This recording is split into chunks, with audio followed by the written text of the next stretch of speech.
শিক্ষার্থীরা এইমাত্র পাওয়া সারা দেশের সব স্কুল কলেজে ছুটি নিয়ে শিক্ষা মন্ত্রণালয় নতুন সিদ্ধান্ত জানিয়েছে। শিক্ষার্থীরা দেখো, তোমাদের এই বছরে নতুন করে স্কুল ও কলেজে আলাদা আলাদা করে ছুটির তালিকা প্রকাশ করেছে, কারণ বেশ কিছু পরিবর্তন এনেছে। প্রতিটা বিষয় তোমাদেরকে জানিয়ে দেবো। শিক্ষার্থীরা দেখো, তোমাদের স্কুল কলেজের যে নতুন সিদ্ধান্ত, এখানে সব সরকারি, বেসরকারি, আধা সরকারি যে প্রাথমিক ও মাধ্যমিক স্কুলগুলো রয়েছে সেখানে বার্ষিক ছুটির সংখ্যা কমানো হয়েছে, যেটা তোমাদেরকে আমরা গত বছরই জানিয়ে দিয়েছিলাম। শিক্ষার্থীরা তো দেখো, তারা বলেছে 26 সালে তোমাদের স্কুলে বছরের ছুটি থাকবে গড়ে 64 দিন, যেটা শুক্রবার শনিবার বাদ দিয়ে অতিরিক্ত ছুটিতে পাবে, সেটা পাবে 64 দিন, যেটা গত বছর 2025 সালে এই ছুটিটা ছিল কিন্তু 76 দিন। শিক্ষার্থীরা গত বছরের থেকে তোমাদের 12 দিন অতিরিক্ত ছুটি কমানো হয়েছে এবার স্কুলগুলো থেকে।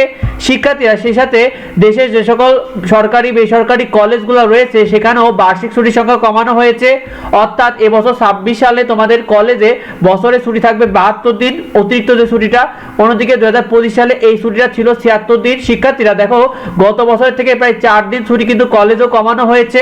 শিক্ষার্থীরা দেখো, তোমাদের সাপ্তাহিক শুক্রবার শনিবার ছুটি থাকবে 104 দিন।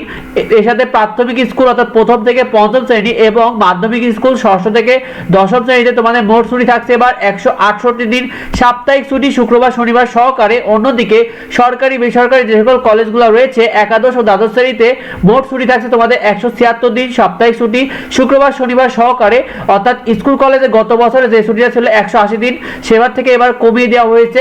শিক্ষার্থীরা এই বিষয়টি এখন অবধি অনেকে জানা, তাই বেশি বেশি করে ভিডিওটা বন্ধুদের মধ্যে শেয়ার করে দাও যাতে অন্যরা জানতে পারে। আর নিয়মিত সাজেশন এবং আপডেট নিউজগুলো পেতে অবশ্যই আমাদের চ্যানেলটিকে সাবস্ক্রাইব করে রাখো। তোমরা কে কোন ক্লাসে পড়ো কমেন্টে অবশ্যই আমাদেরকে জানিও। দেখাই পরবর্তী ভিডিওতে। ধন্যবাদ সবাইকে।